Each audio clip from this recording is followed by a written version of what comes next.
August 12 ಬುಧವಾರ ಅತ್ಯಂತ ಶ್ರೇಷ್ಠ ಹಾಗೂ ಶಕ್ತಿಶಾಲಿ ಭೀಮನ ಅಮಾವಾಸ್ಯೆ ಆಚರಿಸಲಾಗುತ್ತದೆ.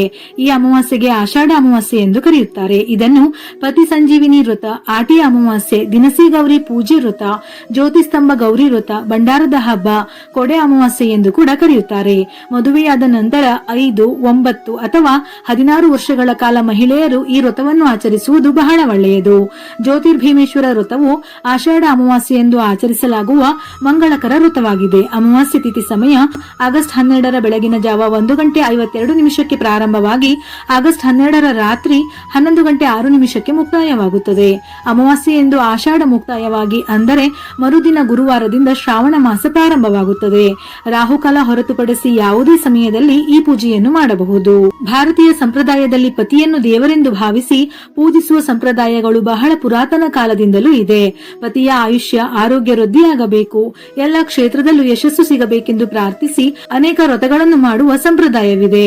ವಟ ಸಾವಿತ್ರಿ ವ್ರತ, ಮಂಗಳಗೌರಿ ವ್ರತ, ಸ್ವರ್ಣಗೌರಿ ವ್ರತ ಹಾಗೆಯೇ ಈ ಭೀಮನ ಅಮಾವಾಸ್ಯೆಯು ಒಂದು. ಸ್ತ್ರೀಯರಿಗೆ ಕುಂಕುಮವೇ ಅಮೂಲ್ಯವಾದ ಆಭರಣ. ಪತಿಯ ಸಕಲ ಆಪತ್ತುಗಳೆಲ್ಲ ಕಳೆದು ದೀರ್ಘಾಯುಷ್ಯವನ್ನು ಹೊಂದಲಿ ಎಂದು ಉಮಾಮಹೇಶ್ವರರಲ್ಲಿ ಪ್ರಾರ್ಥಿಸಿ ವಿಧಿವಿಧಾನಗಳ ಪೂರ್ವಕವಾಗಿ ಪೂಜಿಸುವುದೇ ಈ ಜ್ಯೋತಿರ್ಭೀಮೇಶ್ವರ ವ್ರತ ಅಥವಾ ಭೀಮನ ಅಮಾವಾಸ್ಯೆಯ ಉದ್ದೇಶ. ಜ್ಯೋತಿರ್ಭೀಮೇಶ್ವರ ವ್ರತ ಎಂದರೆ ಪತಿಯ ಪಾದಪೂಜೆ ಮಾಡುವುದಷ್ಟೇ ಎಂಬ ಕಲ್ಪನೆ ಎಲ್ಲರಲ್ಲೂ ಇದೆ. ಆದರೆ ಇದಕ್ಕಿಂತ ಮುಖ್ಯವಾಗಿ ಆ ದಿನದಂದು ಶಿವ ಪಾರ್ವತಿಯರನ್ನು ಪೂಜಿಸುವುದು ಬಹಳ ಮುಖ್ಯ. ಅವಿವಾಹಿತ ಹಾಗೂ ವಿವಾಹಿತ ಮಹಿಳೆಯರು ಈ ವ್ರತವನ್ನು ಆಚರಿಸುವುದು ಶ್ರೇಷ್ಠ. ವಿವಾಹಿತ ಮಹಿಳೆಯರು ಪತಿಯ ದೀರ್ಘಾಯಸ್ಸು, ಆರೋಗ್ಯ, ಯಶಸ್ಸು, ಸಂತಾನಕ್ಕಾಗಿ ಮಾಡಿದರೆ ಅವಿವಾಹಿತರು ಶೀಘ್ರ ಕಲ್ಯಾಣ ಹಾಗೂ ಒಳ್ಳೆಯ ಮನೆ ದೊರೆಯಲಿ ಎಂಬ ಕಾರಣಕ್ಕಾಗಿ ಮಾಡುತ್ತಾರೆ. ಆಷಾಢದ ಆರಂಭದಲ್ಲಿ ಗಂಡನ ಮನೆಯಿಂದ ತವರು ಮನೆಗೆ ಹೋದ ಹೆಣ್ಣು ಮಕ್ಕಳು ಈ ದಿನ ಮತ್ತೆ ಗಂಡನ ಮನೆಗೆ ವಾಪಸ್ಸಾಗಿ ಭೀಮನ ಅಮಾವಾಸ್ಯೆ ವ್ರತವನ್ನು ಮಾಡಿ ಮತ್ತೆ ಜೀವನ ಆರಂಭಿಸುತ್ತಾರೆ. ದ್ರೌಪದಿಯ ಮೇಲೆ ಕಣ್ಣಿಟ್ಟ ಕೀಚಕನನ್ನು ಭೀಮ ವಧೆ ಮಾಡಿದ ದಿನವನ್ನು ಪ್ರತಿ ವರ್ಷ ಜ್ಯೋತಿರ್ಭೀಮೇಶ್ವರ ವ್ರತವನ್ನಾಗಿ ಆಚರಿಸಲಾಗುತ್ತದೆ ಎಂಬ ಕಥೆ ಇದೆ. ಈ ವ್ರತದ ಹಿಂದೆ ಮತ್ತೊಂದು ರೋಚಕ ಕಥೆ ಇದೆ. ರಾಜನೊಬ್ಬ ತನ್ನ ಸತ್ತ ಮಗನ ಶವದೊಂದಿಗೆ ಬಡ ಬ್ರಾಹ್ಮಣನ ಮಗಳನ್ನು ಕೊಟ್ಟು ಮದುವೆ ಮಾಡುತ್ತಾನೆ. ತಂದೆಯ ಆಣತಿಯಂತೆ ಮಗಳು ಶವವನ್ನು ಒರೆಸುತ್ತಾಳೆ. ನಂತರ ಶವ ಸುಡಲು ನದಿ ತಟಕ್ಕೆ ಹೋದಾಗ ಮಳೆ ಆರಂಭವಾದ ಕಾರಣ ಎಲ್ಲರೂ ಶವವನ್ನು ಅಲ್ಲೇ ಬಿಟ್ಟು ಓಡುತ್ತಾರೆ. ಆ ದಿನ ಅಮಾವಾಸ್ಯೆಯಾಗಿದ್ದರಿಂದ ಪ್ರತಿ ವರ್ಷ ತನ್ನ ತಾಯಿ ಪತಿಯ ಪಾದಪೂಜೆ ಮಾಡಿದ್ದು ನೆನಪಾದ ನವವಧು ಸತ್ತ ಪತಿಯ ಪಾದಪೂಜೆ ಮಾಡುತ್ತಾಳೆ. ಆಕೆಯ ಭಕ್ತಿಗೆ ಒಲಿದ ಶಿವಪಾರ್ವತಿಯರು ಆಕೆಗೆ ಏನು ವರಬೇಕೆಂದು ಕೇಳುತ್ತಾರೆ. ಆಕೆ ತನ್ನ ಪತಿಯನ್ನು ಬದುಕಿಸಿಕೊಡುವಂತೆ ಕೇಳುತ್ತಾಳೆ. ಅದರಂತೆ ಶಿವ ಪಾರ್ವತಿ ವರ ನೀಡುತ್ತಾರೆ. ಅಂದಿನಿಂದ ಆ ದಿನವನ್ನು ವಿವಾಹಿತ ಮಹಿಳೆಯರು ತಮ್ಮ ಪತಿಯ ದೀರ್ಘಾಯಸ್ಸಿಗಾಗಿ ಈ ವ್ರತವನ್ನು ಮಾಡಲು ಆರಂಭಿಸಿದರು ಎಂಬ ಕಥೆ ಇದೆ. ಭೀಮನ ಅಮಾವಾಸ್ಯೆ ಎಂದು ಮಡಿಯುಟ್ಟು ಪೂಜಾ ಸಾಮಗ್ರಿಗಳನ್ನು ಒಂದೆಡೆ ಜೋಡಿಸಿಕೊಳ್ಳಿ.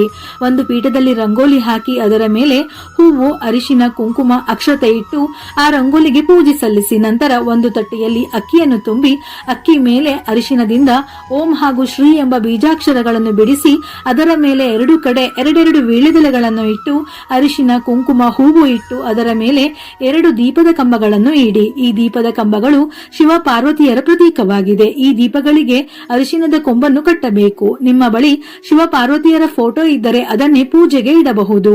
ತಟ್ಟೆಯ ಮುಂದೆ ಮತ್ತೆರಡು ದೀಪಗಳನ್ನು ಇಟ್ಟು ದೀಪ ಹಚ್ಚಿ ಇದರ ಮುಂದೆ ಗಣೇಶನನ್ನು ಇಟ್ಟು ವಿಘ್ನೇಶ್ವರನಿಗೆ ಪ್ರಥಮ ಪೂಜೆ ಮಾಡಿ.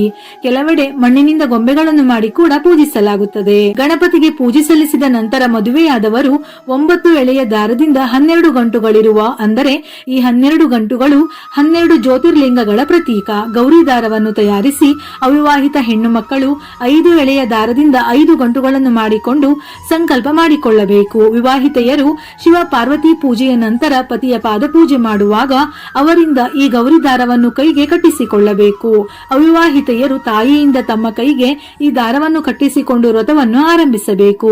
ಶಿವ ಪಾರ್ವತಿಯರ ಪ್ರತೀಕವಾದ ದೀಪಗಳನ್ನು ಹಚ್ಚಿ ಆವಾಹನೆ ಮಾಡಿ ಸಂಕಲ್ಪ ಮಾಡಿಕೊಂಡು ನೈವೇದ್ಯ, ಹೂವು, ಹಣ್ಣು, ದೀಪ, ಧೂಪಗಳಿಂದ ಶಿವ ಅಷ್ಟೋತ್ತರ, ಗೌರಿ ಅಷ್ಟೋತ್ತರದೊಂದಿಗೆ ಪೂಜೆ ಮಾಡಿ. ಸಾಧ್ಯವಾದರೆ ಲಲಿತಾ ಸಹಸ್ರನಾಮ ಪಠಣ ಮಾಡಿ. ಈ ದಿನ ಶಿವ ಪಾರ್ವತಿಯರನ್ನು ಪೂಜಿಸಿ ಆರಾಧಿಸುವುದರಿಂದ ದಾಂಪತ್ಯ ಸುಖ, ಸೌಭಾಗ್ಯ ವೃದ್ಧಿ, ಅಖಂಡ ಮುತ್ತೈದೆತನ ಪ್ರಾಪ್ತಿಯಾಗುತ್ತದೆ. ಇನ್ನು ಅಮಾವಾಸ್ಯೆ ದಿನ ಲಕ್ಷ್ಮಿಯ ಆರಾಧನೆ ಮಾಡಿದರೆ ದುಪ್ಪಟ್ಟು ಫಲಗಳು ಪ್ರಾಪ್ತಿಯಾಗುತ್ತದೆ. ಈ ದಿನ ಮನೆಯ ಮುಂದೆ ಅರಿಶಿನದ ನೀರನ್ನು ಸಿಂಪಡಿಸಿದರೆ ಲಕ್ಷ್ಮಿ ಸ್ಥಿರವಾಗಿ ನೆಲೆಸುತ್ತಾಳೆ. ವಿಷ್ಣು ಸಮೇತ ಲಕ್ಷ್ಮಿಯನ್ನು ಪೂಜಿಸಿ ವಿಷ್ಣುವಿಗೆ ತುಳಸಿ ದಳ ಹಾಗೂ ಹಳದಿ ಹೂವು ಹಾಗೂ ತಾಯಿ ಲಕ್ಷ್ಮಿಗೆ ಕೆಂಪು ಗುಲಾಬಿ ಹೂವನ್ನು ಅರ್ಪಿಸಿ ಅರ್ಚನೆ ಮಾಡಿದರೆ ಆರ್ಥಿಕ ಸಂಕಷ್ಟ ನಿವಾರಣೆ, ಮನೆಯಲ್ಲಿ ಕಷ್ಟ ಕಳೆದು ಐಶ್ವರ್ಯ ವೃದ್ಧಿಯಾಗುತ್ತದೆ. ಅಮಾವಾಸ್ಯೆಯ ಸಂಜೆ ಅರಳಿ ಮರದ ಕೆಳಗೆ 5 ಎಳ್ಳಿನ ಎಣ್ಣೆಯ ದೀಪಗಳನ್ನು ಬೆಳಗಿಸಿ 7 ಬಾರಿ ಪ್ರದಕ್ಷಿಣೆ ಹಾಕಿದರೆ ಲಕ್ಷ್ಮೀ ಕಟಾಕ್ಷ ಲಭಿಸಿ ನಿಂತು ಹೋದ ಧನಾಗಮನದ ಮಾರ್ಗಗಳು ತೆರೆದುಕೊಳ್ಳುತ್ತವೆ. ಇನ್ನು ಈ ದಿನ ಕಾಲಭೈರವನನ್ನು ಪೂಜಿಸಲಾಗುತ್ತದೆ. ಅಮಾವಾಸ್ಯೆ ಸಂಜೆ 6 ಗಂಟೆಯಿಂದ 7 ಗಂಟೆ 30 ನಿಮಿಷದ ಒಳಗೆ ಅಂದರೆ ಪ್ರದೋಷ ಕಾಲದಲ್ಲಿ ಮಣ್ಣಿನ ದೀಪಕ್ಕೆ ಕೆಂಪು ಬತ್ತಿಯನ್ನು ಸೇರಿಸಿ ಸಾಸಿವೆ ಎಣ್ಣೆಯಿಂದ ದೀಪ ಬೆಳಗಿದರೆ ದುಷ್ಟಶಕ್ತಿ, ಶತ್ರುಬಾಧೆ ಮತ್ತು ದೃಷ್ಟಿದೋಷಗಳಿಂದ ರಕ್ಷಣೆ ಸಿಗುತ್ತದೆ. ಇನ್ನು ಆ ದಿನ ಅಕ್ಕಿ ಹಿಟ್ಟಿಗೆ ಬೆಲ್ಲ ಮತ್ತು ಹಾಲನ್ನು ಸೇರಿಸಿ 2 ದೀಪ ತಯಾರಿಸಿ ದೀಪಕ್ಕೆ ಶುದ್ಧ ಹಸುವಿನ ತುಪ್ಪದಿಂದ ದೀಪ ಬೆಳಗಬೇಕು. ಇದರಿಂದ ಸಂತಾನ ಭಾಗ್ಯ ಹಾಗೂ ಕುಟುಂಬದ ಅಭಿವೃದ್ಧಿ ಆಗುತ್ತದೆ. ಲಕ್ಷ್ಮೀ ದೇವಿಗೆ ಪ್ರಿಯವಾದ ದಿನಗಳಲ್ಲಿ ಅಮಾವಾಸ್ಯೆ ತಿಥಿಯು ಕೂಡ ಒಂದು. ಅಮಾವಾಸ್ಯೆ ತಿಥಿ ಎಂದರೆ ಲಕ್ಷ್ಮೀ ದೇವಿಗೆ ಪ್ರಿಯ. ಹಾಗಾಗಿ ಈ ದಿನ ಮಹಿಳೆಯರು ಬೆಳಿಗ್ಗೆಯೇ ತಲೆ ಸ್ನಾನ ಮಾಡಿ ದೇವರ ಮನೆಯಲ್ಲಿ ಲಕ್ಷ್ಮೀ ದೇವಿಯನ್ನು ಪ್ರಾರ್ಥಿಸಿ ಒಂದು ತುಪ್ಪದ ದೀಪವನ್ನು ಬೆಳಗಿಸಿ ಲಕ್ಷ್ಮೀ ದೇವಿಗೆ ನಮಸ್ಕಾರ ಮಾಡಬೇಕು. ಅಮಾವಾಸ್ಯೆ ದಿನ ತುಪ್ಪದ ದೀಪ ಬೆಳಗಿಸಿದರೆ ಲಕ್ಷ್ಮೀ ದೇವಿಯ ಆಶೀರ್ವಾದ ಬೇಗ ಸಿಗುತ್ತದೆ. ಲಕ್ಷ್ಮೀ ದೇವಿಯ ಅನುಗ್ರಹದಿಂದ ನಿಮ್ಮ ಮನೆಯಲ್ಲೆಲ್ಲ ಸಂಪತ್ತು ವೃದ್ಧಿಯಾಗುತ್ತದೆ. ಹಣವನ್ನು ಗಳಿಸಲು ಒಳ್ಳೆಯ ದಾರಿಗಳು ಸಿಗುತ್ತವೆ. ಜೀವನದಲ್ಲಿ ಹಣದ ಕೊರತೆ ಉಂಟಾಗುವುದಿಲ್ಲ. ಪ್ರತಿಯೊಬ್ಬರ ಆಸೆಯೂ ಈಡೇರುತ್ತದೆ. ವಿಡಿಯೋ ಇಷ್ಟ ಆಗಿದ್ದಲ್ಲಿ ಮರೆಯದೆ ಲೈಕ್ ಕೊಟ್ಟು ನಿಮ್ಮವರಿಗೆ ಶೇರ್ ಮಾಡಿ.